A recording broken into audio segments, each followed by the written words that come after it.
Hello everyone, welcome two point of exam. Friends, आज के इस वीडियो में हम बिहार दरोगा स्पेशल प्रैक्टिस सेट करेंगे जो आपके एग्ज़ाम के पॉइंट ऑफ व्यू से काफ़ी इंपॉर्टेंट होंगे। इस वीडियो में मैंने जो भी प्रश्न इंक्लूड किए हैं वो आपके एग्ज़ाम के पॉइंट ऑफ व्यू से काफ़ी इंपॉर्टेंट होंगे। सो गाइस, आपसे रिक्वेस्ट है कि आप इस वीडियो को स्टार्टिंग से लास्ट तक देखिएगा और ये ज़रूर मिलाइएगा कि कितने प्रश्नों का आंसर आपने सही दिया। तो ज़्यादा देर ना करते हुए चलिए वीडियो को स्टार्ट करते हैं। तो पहला प्रश्न है आपके लिए कि गौतम बुद्ध को कौन सी जगह ब्रह्म ज्ञान प्राप्त हुआ। 5 ऑप्शन दिए गए हैं आपके सामने, आपको बताना है कि गौतम बुद्ध को कौन सी जगह ब्रह्म ज्ञान प्राप्त हुआ। तो फ्रेंड्स, इसका जो राइट आंसर है वो है बोध गया। गौतम बुद्ध को कौन सी जगह ब्रह्म ज्ञान प्राप्त हुआ, तो बोध गया, यानी जिनका भी ऑप्शन नंबर बी है बिल्कुल राइट आंसर है। गौतम बुद्ध को कौन सी जगह ब्रह्म ज्ञान प्राप्त हुआ, तो बोध गया। गौतम बुद्ध के बारे में कुछ इंपॉर्टेंट फैक्ट जो आपके एग्जाम के पॉइंट ऑफ व्यू से काफ़ी इंपॉर्टेंट है। ये पहला ये कि गौतम बुद्ध का जन्म कब हुआ था और कहाँ हुआ था। तो याद रखिएगा, गौतम बुद्ध का जो जन्म है वो हुआ था कपिलवस्तु के लुम्बिनी में। कभी कभी कपिलवस्तु भी पूछ लिया जाता है, कभी लुम्बिनी भी, यानी कभी ऑप्शन में लुम्बिनी रहता है और कभी ऑप्शन में कपिलवस्तु। तो जो भी ऑप्शन में रहेगा वो राइट आंसर होगा। गौतम बुद्ध का जन्म कहाँ हुआ था, तो याद रखिएगा गौतम बुद्ध का जन्म हुआ था कपिलवस्तु के लुम्बिनी में। और अगर बात करें कि कब हुआ था, तो याद रखिएगा 563 ईस्वी पूर्व में। ईस्वी पूर्व में याद रखिएगा 563 ईस्वी पूर्व में। तो दो इम्पॉर्टेंट पॉइंट कि गौतम बुद्ध का जन्म कब हुआ था, 563 ईस्वी पूर्व में, कहाँ हुआ था, तो कपिलवस्तु के लुम्बिनी में। इसके अलावा ये भी याद रखिएगा कि 29 वर्ष की आयु में उन्होंने गृह त्याग किया था। उसके बाद उनको बोध गया में, जो कि फल्गु नदी के किनारे है, लेकिन उस टाइम पे उस नदी का नाम था निरंजना और अभी उसको फल्गु कहा जाता है। फल्गु नदी के किनारे जो बोध गया है वहाँ उनको ज्ञान की प्राप्ति हुई थी। यानी गौतम बुद्ध को कौन सी जगह ज्ञान की प्राप्ति हुई थी, तो बोध गया में। चलिए अगला प्रश्न है कि भगवान बुद्ध ने अपना प्रथम उपदेश कहाँ दिया था। 4 ऑप्शन दिए गए हैं आपके सामने, आपको बताना है कि भगवान बुद्ध ने अपना प्रथम उपदेश कहाँ दिया था। तो याद रखिएगा, उनको ज्ञान तो मिला था बोध गया में, लेकिन उन्होंने अपना प्रथम उपदेश दिया था सारनाथ में। यानी जिनका भी ऑप्शन नंबर सी है बिल्कुल राइट आंसर है। भगवान बुद्ध ने अपना प्रथम उपदेश कहाँ दिया था, तो सारनाथ में। याद रखिएगा, उनको ज्ञान कहाँ मिला था, बोध गया में, और उन्होंने अपना प्रथम उपदेश कहाँ दिया था, तो सारनाथ में। और जो उन्होंने अपना प्रथम उपदेश दिया था उसका भी नाम कभी कभी पूछ लिया जाता है कि भगवान बुद्ध ने जो अपना प्रथम उपदेश दिया था उसे क्या कहते हैं। तो याद रखिएगा कि भगवान बुद्ध ने जो अपना प्रथम उपदेश दिया था उसे धर्म चक्र प्रवर्तन कहा जाता है। क्या कहा जाता है, धर्म चक्र प्रवर्तन। तो याद रखिएगा, भगवान बुद्ध ने अपना प्रथम उपदेश जो दिया था उसे धर्म चक्र प्रवर्तन कहा जाता है। और कहाँ दिया था, तो सारनाथ में। यानी जिनका भी ऑप्शन नंबर सी है बिल्कुल राइट आंसर है। भगवान बुद्ध ने अपना प्रथम उपदेश कहाँ दिया था, तो सारनाथ में। चलिए नेक्स्ट प्रश्न देखते हैं। किस यूनानी इतिहासकार को इतिहास का जनक कहा जाता है। 4 ऑप्शन आपके सामने दिए गए हैं कि किस यूनानी इतिहासकार को इतिहास का जनक कहा जाता है। आर्किमिडीज को, हेरोडोटस को, यूक्लिड को, या हिपोक्रेटस को। इसमें दो जो ऑप्शन है वो कंफ्यूजन वाला है, हेरोडोटस और हिपोक्रेटस, क्योंकि सेम जैसा दिख रहा है। तो याद रखिएगा कि किस यूनानी इतिहासकार ने, हेरोडोटस को इतिहास का जनक कहा जाता है। और ये कौन से इतिहासकार थे, कहाँ के थे, तो यूनानी इतिहासकार थे। कौन, हेरोडोटस, और इन्हें इतिहास का जनक कहा जाता है। और इनसे रिलेटेड एक पुस्तक का नाम भी पूछ लिया जाता है कि हेरोडोटस का पुस्तक का नाम क्या है, ऑप्शन दिए रहते हैं। तो याद रखिएगा कि हेरोडोटस का जो पुस्तक का नाम था उसका नाम था हिस्टोरिका। क्या नाम था, हिस्टोरिका नाम था। हिस्टोरिका नाम था हेरोडोटस की पुस्तक का नाम। और इतिहास का जनक किसे कहा जाता है, तो हेरोडोटस को। यानी जिनका भी ऑप्शन नंबर बी है बिल्कुल राइट आंसर है। हेरोडोटस को इतिहास का जनक कहा जाता है और इन्होंने हिस्टोरिका नामक पुस्तक की रचना की थी। चलिए अगला प्रश्न है कि वराहमिहिर थे एक महान। तो आपको बताना है कि वराहमिहिर क्या थे। एक महान कवि थे, खगोलविद थे, दार्शनिक थे, या ज्योतिषी थे। आपको बताना है कि वराहमिहिर क्या थे। तो याद रखिएगा कि वराहमिहिर थे एक महान खगोलविद। क्या थे, खगोलविद थे। इन्होंने खगोल शास्त्र से रिलेटेड 2 पुस्तक की रचना की। एक का नाम है बृहद संहिता और एक का पंच सिद्धांतिका। याद रखिएगा, एक का नाम है बृहद संहिता और एक का नाम है पंच सिद्धांतिका। और तो क्या थे ये? खगोलविद, यानी जिनका भी ऑप्शन नंबर सी है बिल्कुल राइट आंसर है। बराहमीर क्या थे? तो बराहमीर एक खगोलविद थे जिन्होंने खगोल शास्त्र से रिलेटेड 2 पुस्तक की रचना की, बृहद संहिता और पंच सिद्धांतिका। तो कभी कभी ये भी प्रश्न पूछ लिए जाते हैं कि पंच सिद्धांतिका किसकी पुस्तक है या बृहद संहिता किसकी पुस्तक है। तो याद रखिएगा, पंच सिद्धांतिका और पंच सिद्धांतिका भी बराहमीर की है और बृहद संहिता भी बराहमीर की पुस्तक है, और वो क्या थे? खगोलविद थे। चलिए नेक्स्ट प्रश्न देख लेते हैं कि हल्दी घाटी का युद्ध कब लड़ा गया। 4 ऑप्शन दिए गए हैं आपके सामने, आपको बताना है कि हल्दी घाटी का युद्ध कब लड़ा गया। 1526 ईस्वी में, 1576 ईस्वी में, 1605 ईस्वी में या 1660 ईस्वी में। 4 ऑप्शन दिए गए आपके सामने, आपको बताना है कि हल्दी घाटी का युद्ध कब लड़ा गया। तो फ्रेंड्स इसका right answer option number B हो जाएगा। हल्दी घाटी का युद्ध 1576 ईस्वी में लड़ा गया। तो बात करते हैं कि हल्दी घाटी का युद्ध किसके बीच लड़ा गया था। तो याद रखिएगा, हल्दी घाटी का युद्ध मुगल सेना और महाराणा प्रताप के बीच लड़ा गया था। किसके बीच लड़ा गया था? राणा प्रताप और मुगल सेना के बीच, जिसमें मुगल सेना का नेतृत्व आसफ खां और मान सिंह कर रहे थे। याद रखिएगा, मुगल सेना के जो नेतृत्व कर रहे थे वो मान सिंह और आसफ खां कर रहे थे, और राणा प्रताप जो थे उनके साथ हल्दी घाटी का युद्ध हुआ था। कब हुआ था? 1576 ईस्वी में। तो याद रखिएगा, 1576 ईस्वी में हल्दी घाटी का युद्ध हुआ था राणा प्रताप और मुगल सेना के बीच, जिसका नेतृत्व कर रहे थे मान सिंह और आसफ खां, और इसमें मुगल सेना विजयी हुआ। विजयी हुआ कौन हुआ, मतलब किसकी जीत हुई? तो मुगल सेना की जीत हुई थी। और तो इतने फैक्ट आप लोग याद रखिएगा। चलिए नेक्स्ट प्रश्न देख लेते हैं। अगला प्रश्न है कि महाराष्ट्र में गणपति उत्सव प्रारंभ करने का श्रेय किसको प्राप्त है। 4 ऑप्शन दिए गए हैं आपके सामने, आपको बताना है कि महाराष्ट्र में गणपति उत्सव प्रारंभ करने का श्रेय किसको प्राप्त है। तो याद रखिएगा, महाराष्ट्र में गणपति उत्सव और इसके अलावा शिवाजी महोत्सव का प्रारंभ बाल गंगाधर तिलक ने किया था। किसने किया था? बाल गंगाधर तिलक ने। बाल गंगाधर तिलक को लोकमान्य भी कहा जाता है, यानी बाल गंगाधर तिलक को लोकमान्य की उपाधि मिली थी। ये भी प्रश्न पूछ लिया जाता है कि लोकमान्य की उपाधि किसे मिली थी। तो याद रखिएगा, लोकमान्य की उपाधि बाल गंगाधर तिलक को मिली थी। अब बात करते हैं कि किसने दिया था। तो ये भी याद रखिएगा कि इन्होंने पूरे महाराष्ट्र में कर न देने का, यानी जो टैक्स होता है वो नहीं देने का आंदोलन चलाया था। उसी दौरान वहाँ के जनता ने इन्हें लोकमान्य की उपाधि दी थी। तो लोकमान्य की उपाधि किसे दिया गया था? बाल गंगाधर तिलक को। किसने दिया था? तो महाराष्ट्र की जनता ने। और क्यों दिया था? तो क्योंकि उन्होंने महाराष्ट्र में पूरे कर न देने का आंदोलन चलाया था। इसके अलावा याद रखिएगा कि वेलेंटाइन सिरोल, एक वेलेंटाइन सिरोल थे, उन्होंने बाल गंगाधर तिलक को भारतीय असंतोष का जनक कहा है। वेलेंटाइन सिरोल ने बाल गंगाधर तिलक को भारतीय असंतोष का जनक कहा है। तो ये भी याद रखिएगा, कभी कभी पूछ लिया जाता है कि किसने कहा है बाल गंगाधर तिलक को भारतीय असंतोष का जनक। तो किसने कहा है? वेलेंटाइन सिरोल ने। और कभी कभी ये भी पूछ लिया जाता है कि किन्हें भारतीय असंतोष का जनक कहा जाता है। तो ये भी याद रखिएगा, बाल गंगाधर तिलक को किसने कहा था? वेलेंटाइन सिरोल ने। तो जिनका भी ऑप्शन नंबर बी है बिल्कुल राइट आंसर है। चलिए अगला प्रश्न देख लेते हैं कि रामकृष्ण मिशन की स्थापना किसने की। काफ़ी इम्पोर्टेंट प्रश्न है, आपको बताना है कि रामकृष्ण मिशन की स्थापना किसने की। रामकृष्ण ने, विवेकानंद ने, प्रणवानंद ने या दयानंद सरस्वती ने। आपको बताना है कि रामकृष्ण मिशन की स्थापना किसने की। अगर आपको पता है तो कमेंट करके बता सकते हैं कि रामकृष्ण मिशन की स्थापना किसने की। तो याद रखिएगा, रामकृष्ण मिशन की स्थापना विवेकानंद ने की थी। किसने की थी? विवेकानंद ने की थी।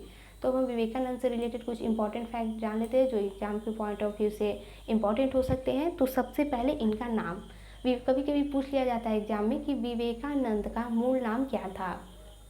तो याद रखिएगा, विवेकानंद का मूल नाम था नरेंद्र नाथ दत्त। क्या नाम था? नरेंद्र नाथ दत्त। और इन्होंने अपना नाम कब बदला था? तो ये भी याद रखिएगा कि आपको पता होगा कि इन्होंने शिकागो में भाषण दिया था जिसके लिए वे विश्व प्रसिद्ध हुए थे। तो 1893 ईस्वी में ये जा रहे थे अमेरिका के शिकागो में जा रहे थे। तो उसी वक्त जो राजस्थान में खेतड़ी है वहाँ के राजा के सुझाव से इन्होंने अपना नाम बदल के नरेंद्र नाथ दत्त से विवेकानंद किया था। फिर वो 1893 में गए थे अमेरिका के शिकागो और वहाँ पे उन्होंने भाषण दिया था। वो शिकागो किस लिए गए थे तो याद रखिएगा ये भी कि वो शिकागो गए थे जो शिकागो में, अमेरिका के शिकागो में आयोजित हुआ था प्रथम विश्व धर्म सम्मेलन। क्या? प्रथम विश्व धर्म सम्मेलन। तो उसी में उन्होंने भाग लिया था और वहाँ पे भाषण भी दिए थे जिसके लिए वो विश्व प्रसिद्ध हुए थे। उसके बाद वो 1897 ईस्वी में 1893 में तो वो शिकागो गए थे। फिर वो 1897 ईस्वी में रामकृष्ण मिशन की स्थापना किए। तो 1897 ईस्वी में किए थे। कभी कभी पूछ लिया जाता है तो ये भी याद रखिएगा कि विवेकानंद ने रामकृष्ण मिशन की स्थापना 1897 ईस्वी में किया था। इस मिशन से प्रश्न पूछेगा तो भी अब बता सकते हैं 1897 में किसने किया था? विवेकानंद ने। विवेकानंद का मूल नाम क्या था? नरेंद्र नाथ दत्त। इन्होंने कब अपना नाम बदला था? जब वो 1893 में शिकागो जा रहे थे, जो आयोजित हो रहा था प्रथम धर्म सम्मेलन, तो उसमें वो भाग लिए थे और उसी टाइम उन्होंने अपना नाम बदला था, नरेंद्र नाथ दत्त से विवेकानंद किया था। चलिए अगला प्रश्न देख लेते हैं कि इंडिया डिवाइडेड नामक पुस्तक इनमें से किसने लिखी है? आपको बताना है कि इंडिया डिवाइडेड नामक पुस्तक इसमें से किसने लिखी है? महात्मा गांधी ने, लाला लाजपत राय ने, डॉक्टर राजेंद्र प्रसाद ने या मौलाना अबुल कलाम ने? तो याद रखिएगा इंडिया डिवाइडेड नामक पुस्तक डॉक्टर राजेंद्र प्रसाद ने लिखी है, यानी जिनका भी ऑप्शन नंबर सी है बिल्कुल राइट आंसर है। इंडिया डिवाइडेड नामक पुस्तक किसने लिखी है? तो इंडिया डिवाइडेड नामक पुस्तक डॉक्टर राजेंद्र प्रसाद ने लिखी है। इसमें क्या है तो ये भी याद रखिएगा कि जब इंडिया का विभाजन हुआ था, यानी जब भारत और पाकिस्तान का विभाजन हुआ था, तो उस समय जो भी दंगे हो रहे थे या जो भी समस्याएं उत्पन्न हो रही थी, उन्हीं दंगों और समस्याओं का वर्णन इंडिया डिवाइडेड नामक पुस्तक में किया गया है। जिसको किसने लिखा था? तो डॉक्टर राजेंद्र प्रसाद ने।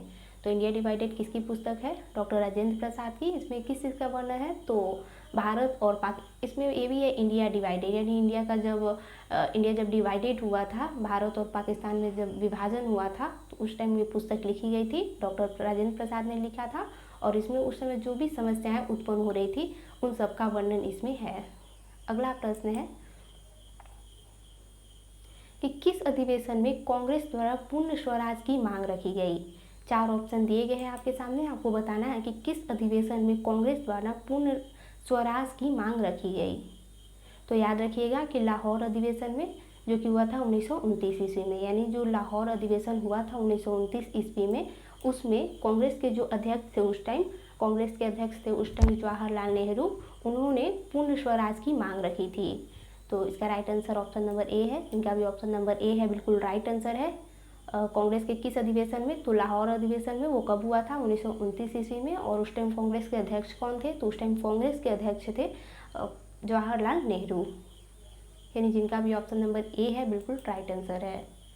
चलिए अगला प्रश्न देख लेते हैं कि स्वतंत्रता प्राप्ति के समय भारतीय राष्ट्रीय कांग्रेस का अध्यक्ष कौन था? यानी 1947, यानी हमारा जब देश आज़ाद हुआ था 1947 में, उस टाइम भारतीय राष्ट्रीय कांग्रेस का अध्यक्ष कौन था? तो याद रखिएगा उस टाइम भारतीय राष्ट्रीय कांग्रेस का अध्यक्ष था कौन था? जेबी कृपलानी। तो कौन थे? जेबी कृपलानी थे भारतीय राष्ट्रीय कांग्रेस के अध्यक्ष जब हमारा देश आज़ाद हुआ था, यानी 1947 में कांग्रेस के अध्यक्ष थे जेबी कृपलानी, यानी जिनका भी ऑप्शन नंबर बी है बिल्कुल राइट आंसर है। कौन थे? जेबी कृपलानी। चलिए अगला प्रश्न देख लेते हैं। यदि राष्ट्रपति का पद खाली है तो उसे कितनी अवधि के अंदर भरना आवश्यक है? 4 ऑप्शन दिए गए हैं आपके सामने। आपको बताना है कि यदि राष्ट्रपति का पद खाली है तो उसे कितनी अवधि के अंदर भरना आवश्यक होता है। काफ़ी इंपॉर्टेंट प्रश्न है, 4 ऑप्शन दिए गए हैं। अगर आपको इसका आंसर पता है तो कमेंट करके बता सकते हैं कि इसका आंसर क्या होगा। तो याद रखिएगा इसका आंसर क्या होगा, जब राष्ट्रपति का पद खाली रहता है तो उसे कितनी अवधि के अंदर भरना आवश्यक है? तो याद रखिएगा उसे कितने अवधि के अंदर भरना आवश्यक है? 6 महीना के अंदर। किसी भी कारणवश अगर राष्ट्रपति का पद खाली रह जाता है तो उसे 6 महीने के अंदर भरना आवश्यक है, यानी जिनका भी ऑप्शन नंबर डी है 6 महीना बिल्कुल राइट आंसर है। फ्रेंड्स याद रखिएगा कि इस वीडियो में मैंने जो भी प्रश्न लिए हैं वो बिहार दरोगा के लिए बहुत ही इम्पोर्टेंट है, और इससे रिलेटेड जो हम इम्पोर्टेंट फैक्ट बता रहे हैं उससे भी प्रश्न बन सकते हैं। सो आप लोग दोनों चीज़ों को अच्छे से लिखिएगा, एक तो क्वेश्चंस को भी और एक जो मैं फैक्ट बता रही हूँ उसको भी। चलिए अगला प्रश्न है ये तो रहा ये कि राष्ट्रपति का पद अगर खाली रहता है तो उसे कितने अवधि में भर सकते हैं, तो 6 महीना में। 6 महीना में भर सकते हैं। अगर राष्ट्रपति का पद किसी वजह से खाली रहा तो उसे 6 महीना में भर सकते हैं। मतलब आवश्यक है, हमें संविधान में दिया गया है कि उसे 6 महीना के अंदर। और ये भी आप याद रखिएगा कि कौन से अनुच्छेद में इसका वर्णन है कि अगर राष्ट्रपति का पद खाली रहा तो उसे 6 महीना के अंदर भरना आवश्यक है। तो 62 में, अनुच्छेद नंबर जो 62 है, अनुच्छेद जो 62 है, उसमें ये वर्णन है कि अगर राष्ट्रपति का पद खाली रहता है तो उसे 6 महीने के अंदर भरना आवश्यक है। चलिए अगला प्रश्न है कि भारत में कब पहली बार राष्ट्रीय आपातकाल घोषित किया गया। 4 ऑप्शन दिए गए हैं आपके सामने।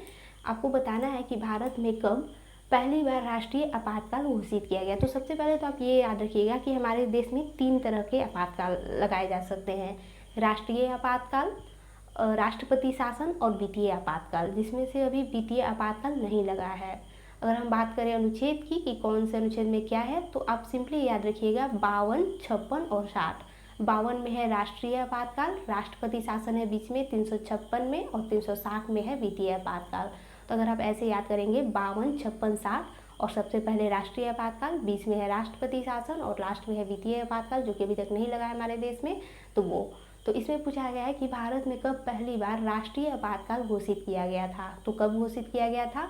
1962 ईस्वी में पहली बार हुआ था। और कब हुआ था राष्ट्रीय आपातकाल हमारे देश में पहली बार लगा था? 1962 ईस्वी में। तो क्यों लगा था 1962 ईस्वी में? तो ये भी याद रखिएगा कि चीन ने भारत में जब आक्रमण किया था उस टाइम लगा था राष्ट्रीय आपातकाल पहली बार। और कब किया था? 1962 ईस्वी में। यानी भारत और चीन के युद्ध के समय चीन ने भारत पर आक्रमण किया था। उस टाइम था जब 1962 में चीन ने भारत पे आक्रमण किया था। उस टाइम हमारे देश में पहली बार राष्ट्रीय आपातकाल की घोषणा की गई थी।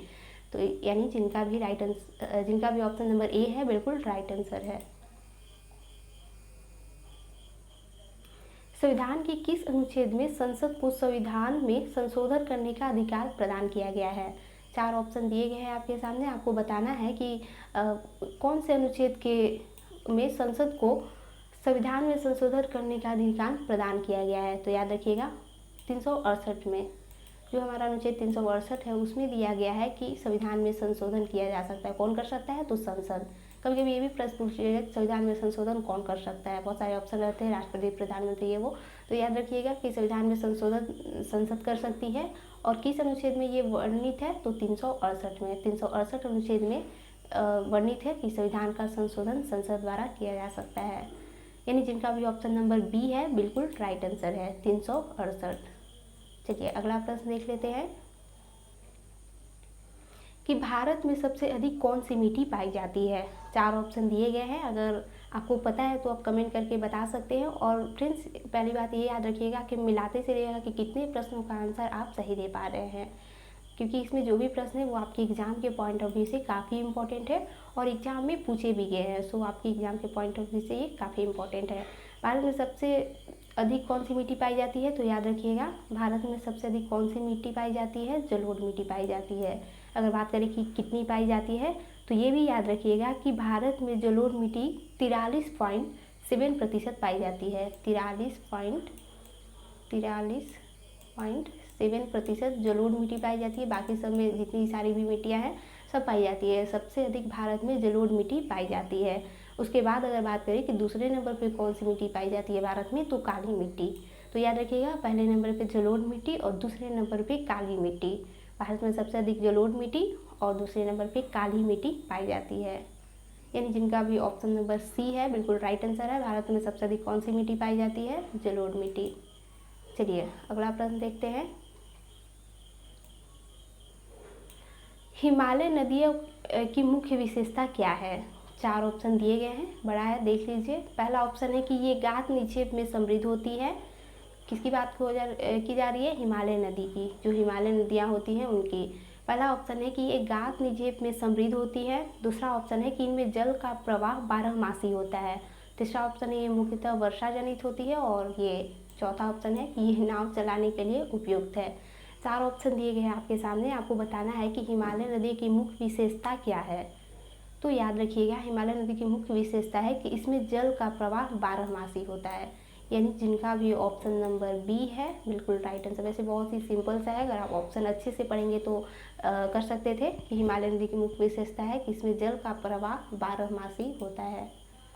चलिए अगला प्रश्न है कि भारत का सबसे ऊंचा जलप्रपात जो किस राज्य में अवस्थित है। 5 ऑप्शन दिए गए हैं आपके सामने, आपको बताना है कि भारत का सबसे ऊंचा जलप्रपात जो किस राज्य में अवस्थित है।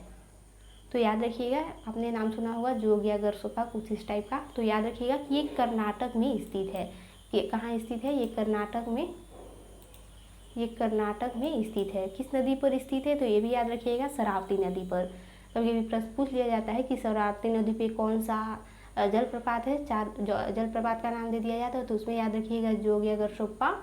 और कभी कभी जो ये पूछा है कि कौन सा भारत का जो सबसे ऊंचा जलप्रपात है जो वो किस राज्य में है, तो कर्नाटक। अगर बात करें कि किस नदी के ऊपर है, तो शरावती नदी, यानी जिनका भी ऑप्शन नंबर सी है बिल्कुल राइट आंसर है।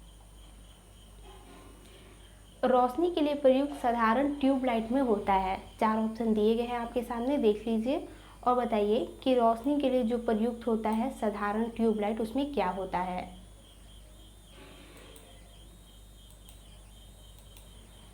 तो फ्रेंड्स इसका जो राइट आंसर है कि इसमें 2 फिलामेंट होते हैं, फ्लोरोसेंट पदार्थ होता है और पारावास्प होता है। रोशनी के लिए जो साधारण ट्यूबलाइट प्रयोग होती है उसमें क्या क्या होता है, 2 फिलामेंट होता है, फ्लोरोसेंट पदार्थ होता है व पारावास्प होता है। यानी जिनका भी ऑप्शन नंबर डी है बिल्कुल राइट आंसर है। आवर्त सारणी में सबसे हल्का तत्व कौन है। आपको बताना है कि आवर्त सारणी में सबसे हल्का तत्व कौन है। लिथियम है, मैग्नीशियम है, प्लेटिनम है या एल्यूमिनियम है।